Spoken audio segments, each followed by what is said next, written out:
So if you just completed the Vault Forge and you're not too sure what to do next, or if you've tried to go somewhere else and you still can't make it to any of the new locations in any kind of effective way, I'm going to talk you through what you need to do after you complete Vault Forge. If you find the video helpful, drop a like, leave a comment, subscribe to the channel if you haven't already. When you leave Vault Forge, Mackenzie tells you that there are 3 keys still to find, and you can pick them up in any order. However, that's not entirely the case. Instead, what you need to do is head to this one in the bottom right of the map. Now, you won't actually be able to complete this one when you first get here. It's all a bit convoluted, but you do need to go here to get an ability which you'll need to use at one of the other locations.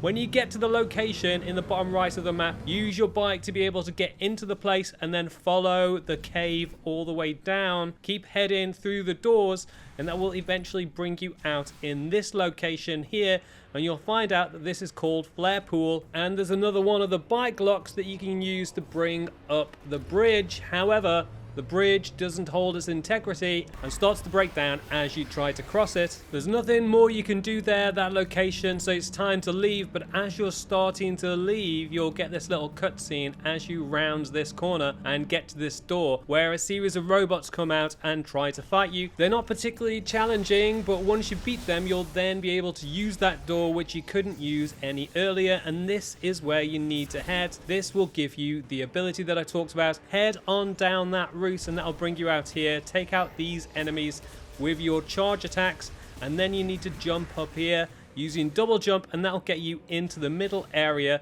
just up ahead. You just need to time your jump, get a good double jump to be able to make it across, and then you need to go into Morph Ball and get yourself next to this thing here which I'm scanning, and then once you get there you can then use your concussive blast to be able to get through, and that will take you to the very end of it. Do another concussive blast and that will drop the soldering iron which you're going to use to be able to create a new ability. Jump on down, scan it, and then you can interact with it to be able to pick up a fire chip, so you can probably guess what this is going to do.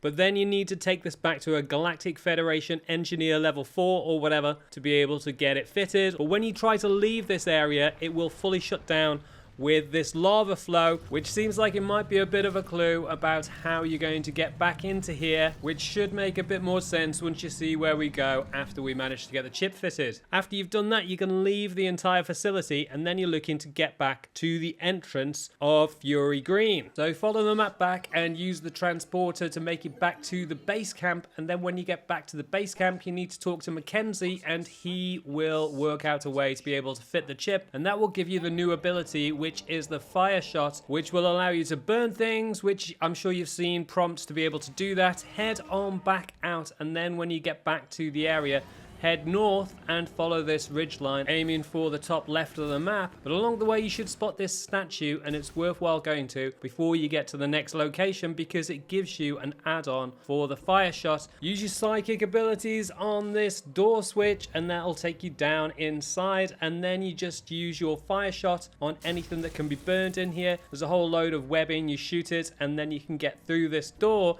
and once you get through this door you'll have some enemies and some more things to burn. Burn it all down, and then once you've cleared everything and picked up the green energy crystals along the way, you can then move these platforms to be able to jump up to the top. Just move them a little bit each time and then jump over to the other one, and if you do that in sequence you should be able to make it to the top layer there.